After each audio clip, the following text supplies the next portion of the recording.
আসসালামু আলাইকুম দর্শক, আমন্ত্রণ জানাচ্ছি আজকের নতুন সংবাদে। এবার প্রবাসীর জমানো টাকা অলংকার নিয়ে কাজের ছেলের সাথে পালিয়ে গেছে তার স্ত্রী। দর্শক, এই নেককারজনক ঘটনাটি ঘটেছে এ সম্পর্কে আর বিস্তারিত জানতে ভিডিওটি না টেনে সম্পূর্ণ দেখুন। আর যারা এখন আমাদের এই চ্যানেলটিকে সাবস্ক্রাইব করেননি তারা এখনই চ্যানেলটিকে সাবস্ক্রাইব করুন। যারা সাবস্ক্রাইব করেছেন তাদেরকে অসংখ্য ধন্যবাদ। ঘটনাটি ঘটেছে বগুড়ার গাবতলী এলাকায়, যেখানে দুই কন্যা সন্তান রেখে সৌদি প্রবাসীর স্ত্রী তার স্বামীর প্রবাস জীবনের উপার্জিত সহায় সম্বল নিয়ে পরকীয় প্রেমিকের হাত ধরে উধাও হয়েছেন। উপজেলার দুর্গাহাটা ইউনিয়নের বাইগুনি মধ্যপাড়া গ্রামে ঘটনাটি ঘটে। গৃহবধূর স্বামী জাকির হোসেন গাবতলী মডেল থানায় একটি অভিযোগ দায়ের করেছেন।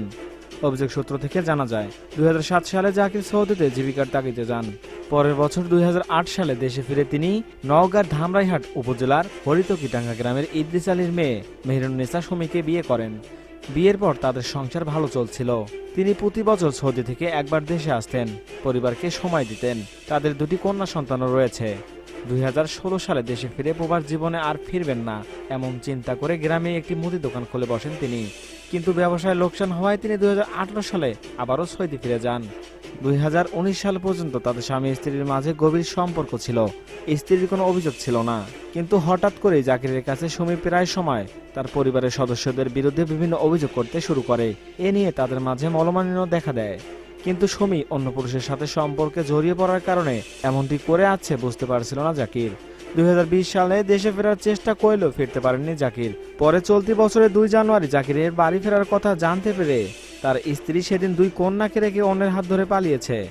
এই বিষয়ে জাকির হোসেন জানান, প্রতিবেশী আব্দুল সুবহান মুকুলের ছেলে জিহাদ ইসলামের সাথে পালিয়ে গেছে। তিনি তার স্ত্রীর কোনো অভাব রাখেননি। একটি বাড়ি, 25 শতক জায়গা, 10 ভরি স্বর্ণালঙ্কার, 3টি ডিভিএসে 5 লক্ষ টাকা জমা রেখেছিলেন সুমির নামে। বাড়িতে নগদ 4.5 লাখ টাকা ছিল। যাওয়ার সময় সে সবকিছু নিয়ে তাকে নিঃস্ব করে গেছে।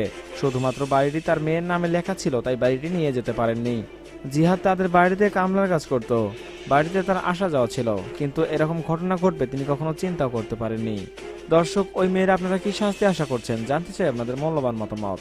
এখনকার মতো এখানে শেষ। পরবর্তী আপডেট নিউজ পেতে চ্যানেলকে সাবস্ক্রাইব করে আমাদের পাশে থাকুন। ধন্যবাদ সবাইকে।